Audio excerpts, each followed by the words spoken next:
MU Tadi Abra ngobrol Ten Hag masterclass sampai lupa Thomas Partey yang masuk kemarin ya. Ya udah, kita akan bahas Mungkin MU. jelas sedikit taktiknya Ten Hag bisa sampai menang ya, masterclass lah pokoknya ya. Cuman kalau gue ngomong masterclass Ten Hag, master substitution kali. Ya, ntar gue dibilang kardus lagi. Tapi kita akan bahas ya buat MU. Mau bahas sekarang nggak Brar? Apa nanti? Sekarang langsung aja ya, langsung ya. Kalau gue ngelihat pribadi ya, ini ada bumper nih, MU TV. MU TV, tinggal dong. Gimana? Sesar dong. Gue sih kalau gue pribadi sebagai fans MU ya, gue berterima kasih sekali dengan Harry Maguire. Yes. Asisnya menjadi kunci. Itu lu namanya fair. Gak banyak fans kayak begitu. Gue bilang, ya gue makasih gitu ya. Dan secara permainan Gak hanya asis loh, sepanjang laga bagus. Nah itu yang gue pengen bilang. Secara permainan dia juga gak terlalu bagus. Itu namanya fair. Iya. Saat lu hancur lu bilang hancur. Saat bagus, iya bilang bagus. Iya bilang bagus dong. Kenapa sih malu-malu gitu bilang bagus? Cuman tapi lo berarti gimana MU kemarin tuh? Layak menang enggak?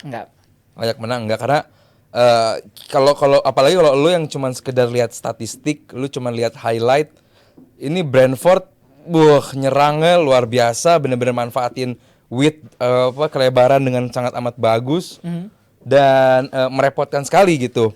Johnny Evans surprisingly bagus juga gitu buat gua. Di umur dia berapa? 34, 35, dia punya speed yang juga cukup lumayan lah, nggak jelek-jelek banget. Dan buat gue menghadapi Brentford ini nggak harus main meyakinkan gitu ya.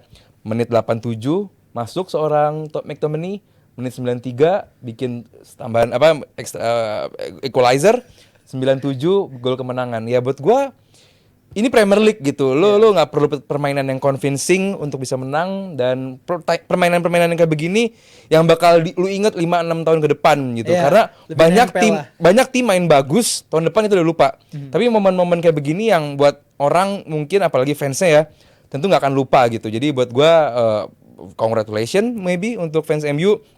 Congratulations juga untuk Scott McTominay yang aku bawa dia terinspirasi dari film David Beckham, gimana itu menginspirasi bahwa saat kita udah punya jersey MU sebagai pemain dan kita main untuk badge, tanggung jawabnya berat. Ya apalagi tahun 98 kan kalau kita track back sedikit ya, di situlah Beckham menjadi public enemy di seluruh Inggris kan. Dan kalau gue pribadi sedikit nyambung soal Beckham, di mana kita ngelihat bahwa masalah mental health zaman dulu tuh nggak segitunya gitu ya, di blow up ya. Cuman Beckham masih bisa sustain, masih bisa membuktikan dia dapat momentumnya dan akhirnya bagus. Dan kalau gue kembali ini yang ditunjukin sama Maguire. Iya. Iya dong. Itu mungkin dia juga habis nonton ya dokumenternya Beckham. Iyalah bener Maguire. Tapi kenapa bagusnya tuh harus nonton filmnya Beckham dulu? Kenapa nggak sebelum-sebelumnya? Kenapa sebelum berarti Ten Hag nggak bisa memotivasi gitu ya? Gue nggak bilang, cuman bisa memotivasi. Cuman dia bisa memotivasi pemain Ajax, tapi belum bisa memotivasi pemain. Siapa pemain Ajaxnya? Apa? Anthony nggak bisa deh. Anthony nggak bisa. Ketika di Ajax. Ketika di Ajax. Nggak di MU kan? Nggak di MU. Oke. Nah sekarang gue belum lihat perubahan signifikan soalnya gitu. Dan sedikit nambahin lagi tadi juga soal Maguire. Ingat tadi bagus Virzi ngingetin. Dia adalah pemain yang nggak dipengenin sama fans, nggak dipengenin sama pelatih, nggak dipengenin sama manajemen. Tapi dia memilih untuk stay karena emang duitnya kurang. Ama emang zona nyaman ya, nggak mau pindah ya. Tapi perform. Banyak orang perform. Banyak orang yang maksain stay, tapi yang dia emang nggak perform aja gitu. Gue butuh duitnya aja gitu. Contohnya? Nggak perlu lah ya. Nggak perlu lah. Inisial. Nggak perlu. Nah kalau dari Mas Firzi dulu lah, nambahin lagi. Ngelihat MU kemarin susah payah menang, semua fans MU senang kayak menang Liga Champions, tapi lu menilai permainan ya McTominay, Maguire segala macam. Menang Liga Champions. Iya banyak yang komen di konten gua soalnya. Kalau dari Mas Firzi gimana? Ya untuk hasil ini penting ya sebenarnya.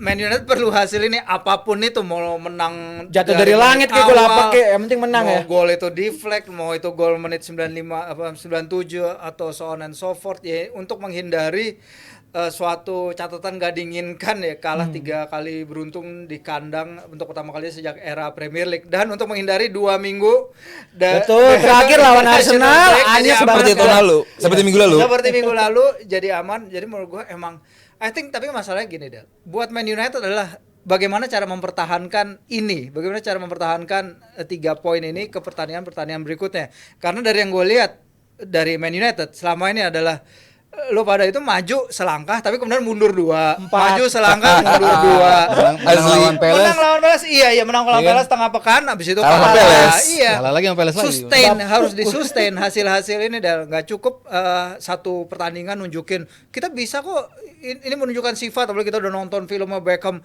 jadi terinspirasi. Ya nggak, lu buktiin Statement sepanjang FC ya? Iya, lu buktiin sepanjang musim sampai akhir. Kayak si Onana. Onana setelah dia bikin blunder lawan Munchen Munchen ya, yang dia keluar Iya. akhirnya minta maaf itu ya. Habis itu kita lihat dia bikin save bagus, tapi kembali ngelakuin Kemarin tuh ya, kesalahan. Allah. Just do it, just prove it gitu. Talk less, do more. Itu yang harus dilakukan Jadi sebenarnya. kan kalau di meme-nya Onana kan ada yang kayak gini-gini kan. Nih yang pakai baju ini kan dia ada yang tenang jadi meme sekarang ya. Tapi kalau dari Mas Firzi, Mas Aryo mirip soalnya. Nah kalau dari Mas Aryo ngelihat dari MU sendiri, kalau dari secara permainan ketika kemarin gue nonton, MU ketika dapat counter sekali dari lawannya tuh selalu keteteran. Itu juga udah kelihatan beberapa kali match. Nah, ini apakah memang pemain yang tidak bisa mengimplementasikan taktik Ten Hag atau mungkin ada yang salah dari instruksi Ten Hag? Kan selalu gue bilang United tuh selama lini tengahnya belum bisa diadres sama Ten Hag, dan kayaknya kemarin baru ke address dalam artian Amrabat tuh bisa pasangan sama Casemiro. Oke. Itu dulu kan. Selama ini kan lini tengahnya tuh kalau istilah gue tuh detach ya, kepisah ke apa, nggak nyambung, tercabik-cabik lah. Pemain tuh bisa masuk dari mana-mana aja tuh pemain lawan karena terlalu jauh jarak antar mereka. Ada Amrabat lumayan, tapi kan ini kan baru. Dimana di posisi belakang lo berubah, si Dalot sama Lindelof yang jadi wingback. Ya. Itu kan perubahan juga. Maksudnya dia belum menemukan formula ajak yang gua nggak tahu juga, nggak yakin juga apakah nanti begitu ketemu akan langsung beres. Ya belum tentu juga, harus tadi seperti Firzi bilang, lo buktiin ketika lo bilang pemain gue banyak yang cedera gini. Ya Chelsea juga kan pemainnya banyak yang cedera juga. Ya Arsenal juga ada yang pemain cedera juga. Ya semua mengalami cedera lah ya. Cuman ketika lo balik semuanya di komposisi itu dan lo bisa menunjukkan itu dalam rentang yang cukup lama, nah let's talk baru di situ. Oh bener, apa yang dimaui sama Ten Hag ternyata memang bener. Dia hanya butuh pemainnya berada di posisi yang seharusnya, tapi kan kemarin nggak bisa dilakukan. Amrabat udah datang bagus lawan Palace, tapi posisi aslinya dia kemarin mainnya di posisi bek kiri kan. Ya. Masih belum tepat di posisi tengahnya. Tapi pelan-pelan kan dia bisa menemukan. Akhirnya di sini, Mount bagusnya di sini. Di depan si Højlund udah pasti nih jadi pemain depan gua. Itu kan udah mulai terjawab satu-satu nih. Tapi untuk hasilnya masih belum meyakinkan. Kemarin dia menang, ya untungnya McTominay datang sebagai penyelamat. Apakah dia layak menjadi starter? Enggak juga menurut gua. Menurut gua dia bagus dan selalu perform ketika menjadi pemain pengganti dan selalu bisa menghasilkan gol kemenangan. Berapa kali kan dia bisa memberikan itu buat United gitu. Okay. Tapi apakah ketika dia start berpasangan sama Casemiro akan sama hasilnya? Kok gua nggak melihat ke situ gitu. Ya, jadi masih banyak bongkar pasang yang harus dilakukan Ten Hag. Dan sekarang udah ada Farah yang nyawer 50.000 nih. Hanya karena beberapa cedera dan skorsing aja City udah kewalahan. Apa kabar dengan United yang cederanya nggak sedikit? Nah, lo menanggapi thoughts ini seperti apa, Di? Farah Manggil istri gue lo. disuruh nyawer bini lu. Bener-bener. Bukan namanya. Wah, haula wala quwata. Buset. Farah, Ya. Aldi kasih tahu ya. Ih, siap. Jangan bandingin City sama MU sekarang. Jauh. Karena jauh ya. Jadi kalau di compare ya MU sama Chelsea boleh gitu. Jadi karena emang tim-tim papan tengah. Kalau City, Liverpool, Arsenal tuh boleh di compare karena tim papan atas. Jadi jangan dulu deh ya.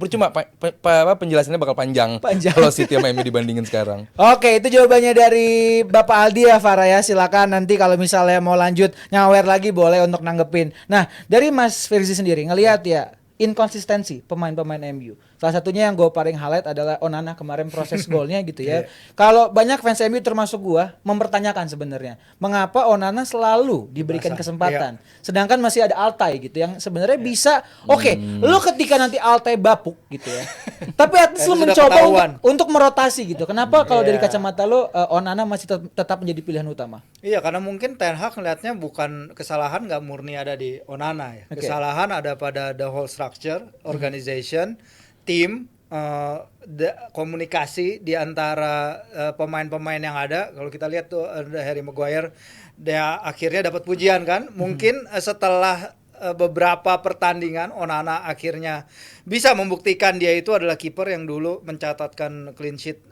terbanyak di Champions League. Tapi kalau kita lihat emang pressure ke dia kan besar banget ya. Iya. You need something more to play for United. Apalagi di bawah Mister di mana dia dapat selalu banyak sorotan, dan kita tahu Man United selalu kesulitan kalau setelah mengganti kiper yang long serving ya, ketika Michael pergi, eksperimen dengan Mark Bosnich, eksperimen dengan Max Bartes. Taibi, akhirnya ketemu Bartes yang so and so, hebat banget enggak, jelek banget enggak.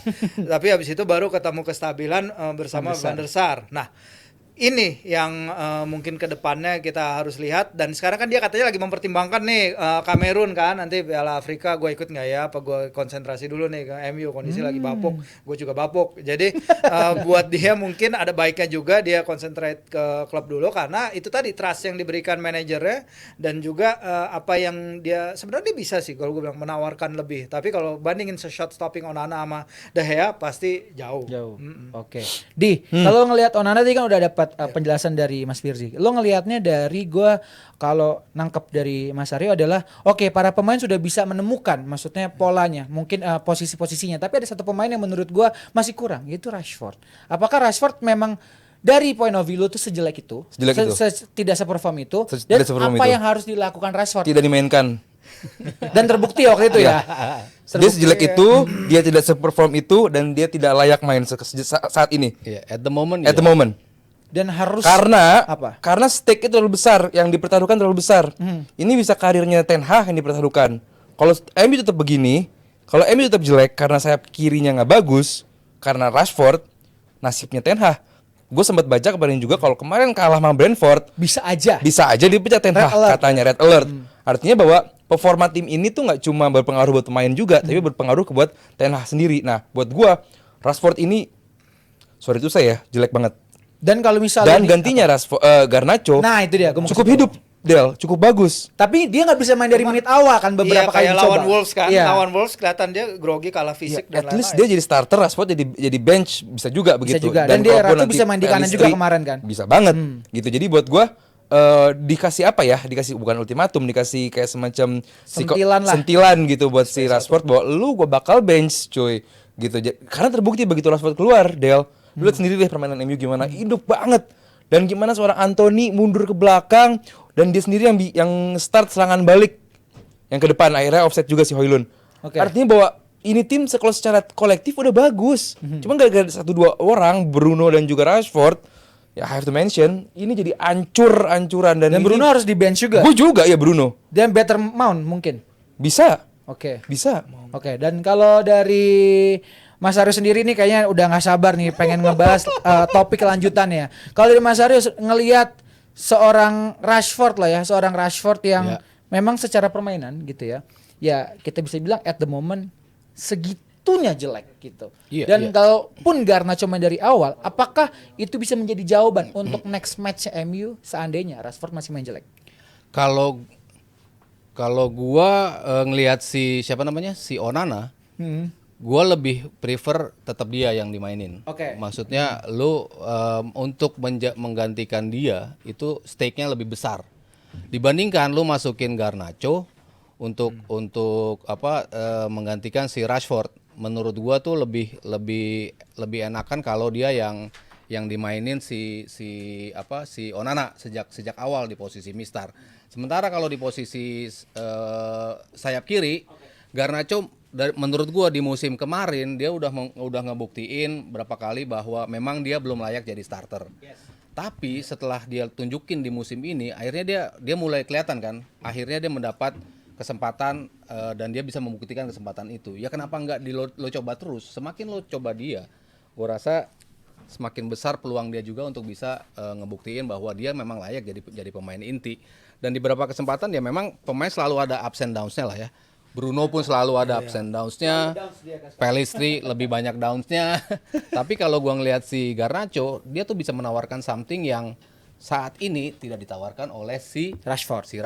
Jadi kenapa gue cukup positif kalau si Rashford tuh dicadangin digantiin sama si Garnacho. Sebenarnya harapannya gini juga sih Dal. Kalau Rashford itu kan harapannya pada paruh kedua musim dia bagus. Seperti kayak kemarin di mana dia setelah Piala Dunia dia nyetak 10 gol dari 10 pertandingan beruntun. Dia di mana dia mencetak 30 gol sepanjang musim jadi sebuah rekor ya bagi Man United setelah Van Persie tahun 2012-13. Tapi kalau kita lihat memang sekarang nih awal musim emang Rashford bagusnya paruh kedua musim, tapi musim lalu Rashford bisa nyetak 5 gol dari 8 pertandingan awal, sementara sekarang kan baru 1 ya kalau nggak salah ya, baru itu lawan Arsenal ya. Yeah. Dan dia perlu peningkatan, cuman ya itu mungkin trustnya juga kepada pemain-pemain muda. Mungkin Ten Hag juga ngeliat kalau kebanyakan pemain muda di line up jadi imbalance, ada apa ya, mungkin nggak. Tapi semangat juang mungkin lebih kelihatan. Iya, semangat gitu, juang iya, tapi ability to handle pressure mungkin ya, ability to handle pressure dan lain-lain mungkin juga jadi pertimbangan dia. Sebenarnya selama misalnya kalau leadershipnya si Rashford hilang dan di belakangnya ada Maguire yang kita tahu pada musim pertama di United kan dia jago banget kan. Pada musim pertamanya di United dia main terbanyak dari semua pemain profesional lain di seluruh dunia. Dia kan baru ambles setelah berantem di Mykonos itu tuh yang musim panas 2020.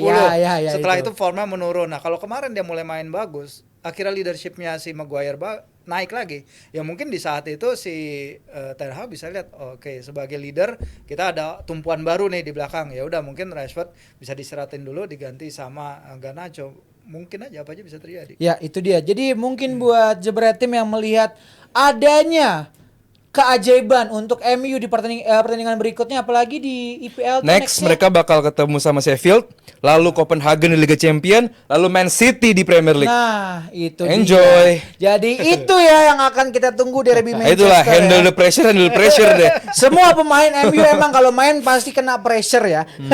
Kita ngomongin lanjut lagi karena banyak yang minta tadi ya, banyak yang masih belum puas pembahasan MU TV, bukan karena gua host MU, tapi karena diminta sama tim produsernya. Tapi karena gua Tapi jujur lu bangga nggak? bangga, kan gua sampai bikin video di Instagram gua sampai terharu gua. Bangga apa seneng, Ji? Kawa bangga. Gua Seneng apa ya? dong. Enggak, gua lega. Masa lu bangga ngalahin Brentford 2-1 ketinggalan 0-1? Lega. Bangga untuk bereaksi daripada kalah. Tapi itu kan maksudnya banyak yang nggak percaya sama gua bilang formasi lu nggak lebih pintar pada Ten Hag. Ten Hag ternyata pintar juga nonton gua ya. Enggak, tapi memang dia punya Lindelof, dia punya Dalot, kok malah maksa Amrabat jadi bek kiri. Dan kemarin kan benar ketika Lindelof akhirnya, walaupun gua agak kaget ya, Lindelof ditaruh kiri, Dalot yang di kanan. Menurut gua Lindelof agak kagok kemarin di kiri dan dibanding taruh di kanan. Tapi ya is oke lah karena dia bisa memainkan peran sebagai fullback yang lebih defensif. Tapi so far ini yang dibutuhkan sama back MU yaitu DMF yang bisa selalu menunggu atau menjemput bola dari depan lapisnya CB mereka atau dari kiper. Walaupun kipernya kemarin tetap ada blundernya, tapi minimal bisa meminimalisir gawang mereka atau lini tengah mereka diekspos abis-abisan oleh Brentford. Dan ini kan yang menjadi masalah MU beberapa pertandingan terakhir, di jalur tengah mereka bisa diekspos begitu gampang ketika transisi di counter oleh bertahan. Lu gimana Jalan melihat kemarin bagaimana formasi gua akhirnya diterapkan oleh Ten Hag? Artinya ini yang harusnya jawab sendiri.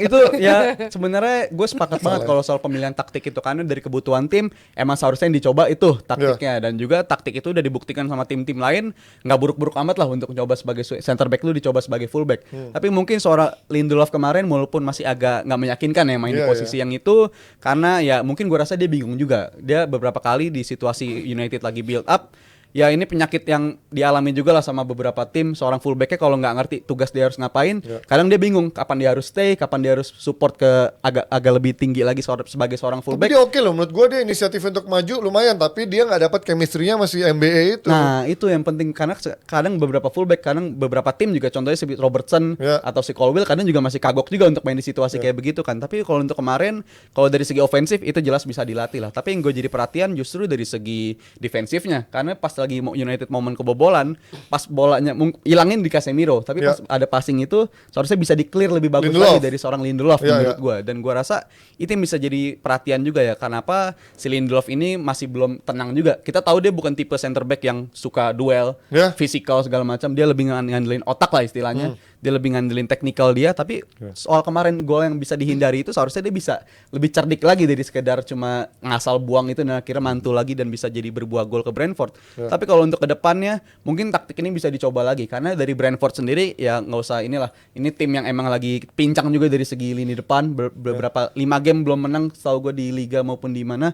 Jadi menurut gue ini bisa jadi acuan, tapi harus jadi perhatian juga bagi United. Semoga aja abis international break fullback yang lebih Udah pada balik. attacking minded bisa balik lagi dan itu bisa membantu, dan itu khususnya Amrabat. Gue pengen lihat dia lebih reguler lagi main di lini tengahnya di defensive midfield itu. Kemarin banyak yang mention gue, kok lu giran si Magedong main bagus nggak dipuji lah. Di DPI terakhir tuh pas preview gue bilang gitu, mainkan Magedong atau Evans karena menghadapi Brentford yang karakternya duel udara, main crossing. Ya ini makanannya Maguire, dan bener kan kemarin untuk bola-bola atas Maguire kemarin memenangkan semua duel udaranya kan, artinya kemarin memang pantas diapresiasi untuk seorang Magedong, bahkan sama Evans ya yang menurut gua punya ketenangan, punya apa ya, inilah DNA MU yang memang kita lihat udah terbangun di eranya Fergie, seorang Evans dan juga ditambah Maguire. Gue setuju untuk pertandingan kemarin Magedong Maguire gede Magedong dong. sama Evans mainnya oke. Iya. Tapi kita mesti lihat juga lawannya kan Brentford. Ya, iya. Apalagi kita lihat lini depannya kan lagi macet nih. Simbemo sama Wisa kan lagi Nggak ada Tony juga kan, Iya. kena itu Tony. judi ya. Tapi tanpa ada Tony pun awal-awal Brentford sebenarnya lumayan ngecun. Lumayan. Bemo sama si Wisa. Tapi kemarin gak ada sih yang cepet-cepet, Lewis Potter ya, siapa yang striker cepetnya, Pacey, dia itu yang menurut gue Pacey. jadinya dia gak punya kecepatan ketika counter. Nah kalau dia punya itu mungkin agak ngeri pakai Maguire. Iya, tapi memang ya itu tadi Brentford ini juga lagi nggak baik-baik aja kan. Ya, Nah, benar. terus terkait back sayap, memang setahu gue pernah baca Lindelof tuh kalau nggak salah pernah main back kanan apa? Sering dulu zaman Mourinho. Zaman Di Mourinho Swedia kan. pun juga. Nah, menurut gue ini juga gambling yang gue nggak ngerti deh, ngelihatnya dari sudut pandang mana. Artinya dia center back, biasa main center back. Oke, dia pernah kanan, tapi kemarin dia mainin di kiri. Gue nggak tahu, mungkin ini pertama kalinya dia main di competitiveness game sebagai back kiri. Tapi again, lawannya adalah Brentford. Ya tadi gue nggak tahu lu sempat ngomong apa aja, kalau nggak salah dia jadi acuan atau enggak. Menurut gue agak susah jadi acuan. Nah beruntung kalau kita lawan berikutnya kan lihat schedule berikutnya kan gampang. Lawan Copenhagen di Liga Champions sama lawan gue lihat ini dulu Sheffield United. Oh iya Sheffield ya, tanggal jadi 21. kalau gue bilang dia agak save by the bell nih, apalagi dengan situasi kemarin yang mungkin board of director udah mulai gimana nih si Ten Hag nih, minimal ngomong lah walaupun mungkin belum eksekusi. Tapi dia he got 3 points, terus ada 2 fixtures yang menunggu. Ya, tapi harusnya ya paling nggak dia bisa nggak kalah dari Copenhagen let's say atau ngalahin Sheffield United. Tapi abis itu kan derby Manchester. Ya, Nah, itu dia. jadi ini kayak tricky time juga nih buat si Erik Ten Hag. Lawan Brentford nggak bisa jadi acuan sama sekali. But it's okay. Sometimes lu main jelek tapi lu menang.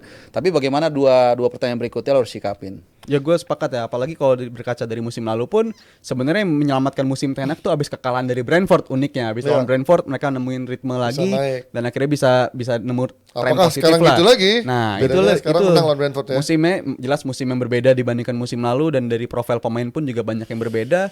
Tapi gue harap pemain-pemain macam Maguire ini kan udah dapat kesempatan kedua. Seharusnya dia bisa perform. At least kan kita pernah ngeliat semua. Kita semua pernah ngeliat Maguire ini pernah bagus loh di United. Kita pernah, iya awal-awal dia pernah main bagus, main solid, dan beberapa fans MU bahkan udah bilang layak dikasih kesempatan terus. Bahkan udah ngambil manggilnya Paulo Maguire sekarang ya nyebutnya. Ini terlalu berlebihan sih soal itu. Sampai sempat dibanding-bandingin sama Van Dijk ya dulu. Iya, levelnya begitu. Jadi gue rasa untuk kedepannya kalau kita bisa ngeliat reborn-nya dari seorang Maguire, itu akan membantu banget bagi segi pertahanan United. Karena kita ingat juga di Inggris pun peran Maguire sebagai passer tuh bagus loh di Inggris. Dia bisa ngelakuin itu. Tapi di musim lalu kan dia ke-expose banget dari segi itunya. Pertanyaannya kenapa? Jadi gue harap kalau dia bisa reborn dan dia bisa menjadi jawaban di lini belakang United sekarang, di mana tuntutannya lu harus bisa build up juga selain lu bisa defend. Ya seharusnya dia bisa dapat kesempatan kedua dan bisa kelahiran kembali bagi seorang Maguire lah untuk di karirnya bersama United ini. Sebelum Ini kita judulnya The Rise of Magedong ya, maksudnya benar mungkin Magedong. Maguire wedding dong. Lanjutin dong. Aduh, cakep begitu. Sebelum kita pindah dari MU TV, terakhir gue dari statement Gary Neville, dia bahkan seorang mantan pemain MU, legenda MU bilang dia nggak melihat MU ada di posisi top 5 di akhir musim ini. Kalian melihat itu nggak, atau menurut kalian terlalu prematur untuk menyatakan itu sekarang? Gue ngelihat ya itu realistis banget. Bahkan realistis gue bilang untuk finish top 5 itu sangat-sangat sulit. Di luar karena- top 5 sulit ya?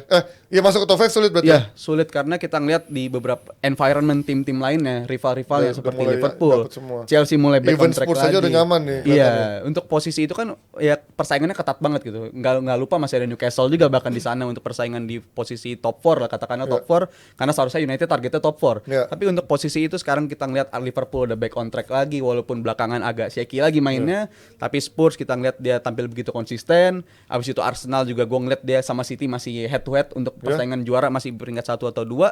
Jadi gue rasa ini bakal jadi musim yang panjang bagi United apabila dengan catatan mungkin bisa jadi mereka bisa tembus top 4 asalkan mereka bisa lebih cerdik lagi di bursa transfer Januari, memanfaatkan pemain-pemain yang udah nggak punya hati lagi untuk main bersama United sebaiknya dibuang aja Siapa itu sesegera contohnya? mungkin. Jadon Sancho bukan Oh, siapa-siapa iya. lagi kan.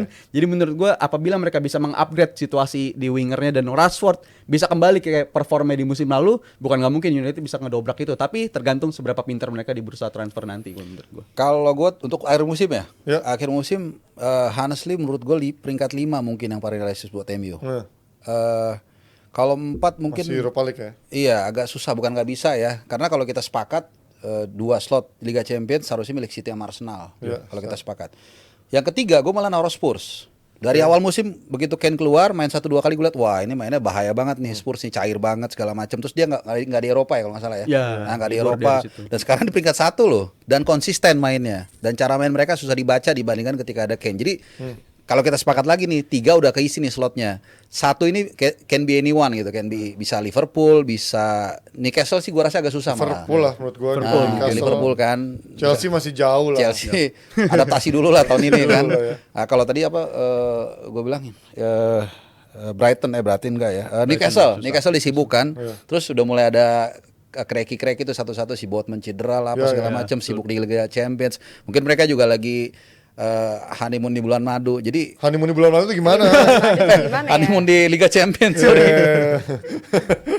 Nah, jadi kayaknya kalau ngelihat ya apalagi dengan problematika yang belum selesai semua nih si Anthony kan belum selesai juga kan persoalannya. Udah, masih dalam Iya, pemeriksaan tapi kan belum pasti kan main. pressure Nggak dia ada ditangkap, kan. ya. Setiap dia main ada aja tuh ngebus 1-2 segala macem. Jadi belum juga Luxo kita nggak tahu sampai kapan. Jadi nggak, menurut gua bukan nggak mungkin ya, tapi berat. Jadi kalau menurut gua kalau Ten Hag bisa kasih 1 piala, ya let's say FA Cup, Carling Cup, mungkin selamat, it's okay, dimaafin. Sama dong kayak tahun lalu. Iya, Belum iya pernah karena gini, Malah turun kalau 5 besar peringkat 5 harus dapat betul, Sterling tapi ya karena oke, MU boleh aja accelerate, tapi yang lain juga accelerate juga Ji, termasuk Spurs yang all of sudden mereka ternyata di luar dugaan bisa merangsek naik gitu. Ya menurut gue salah satu faktor yang bikin susah lagi ya salah satunya faktor individual itu sendiri seperti Onana yang diharapkan bisa menjawab kelemahan di musim lalu. Kiper udah bisa build up, oke, Onana gue akuin jago build up ya. Tapi dari segi di save-nya itu masih banyak banget gol-gol yang preventable lah, bisa dihindari semua, seharusnya bisa di save.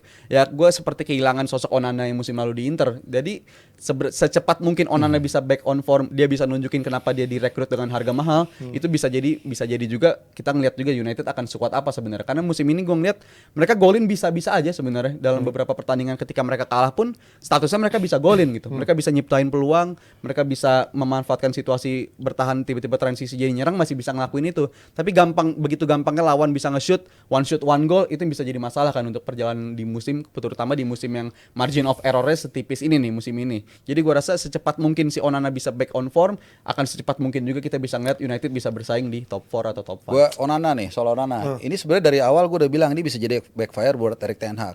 Kan dia berambisi banget kan. Ini mungkin gue agak sedikit repetitif ya. Dia berambisi banget ngedepak De Gea dengan segala rupa untuk mendatangkan kind of Onana yang bisa build up serangan. Tapi build up-nya juga gak kepake banget kan. Lawan begitu tahu lu build up sana oper-operan aja lu di belakang sana. Kita tuh apalagi tim-tim yang kecil yang emang udah nunggu. Jadi gak terlalu pengaruh. Kedua, apa yang dipunya De Gea musim lalu nggak didapetin juga di Onana. Berapa kali fingertips yang harusnya ya shot stopper yang harusnya dia bisa lakuin missing juga gitu. Jadi beban besar. Nah ini sekarang balik lagi ke tugas Erik ten Hag untuk kembaliin kepercayaan Andre Onana yang tadi si Rijal bilang di Inter dia oke banget gitu. Dan kepake juga build up ya. Tapi di sini sorry itu saya dua-duanya malah nggak kelihatan. Oke, kita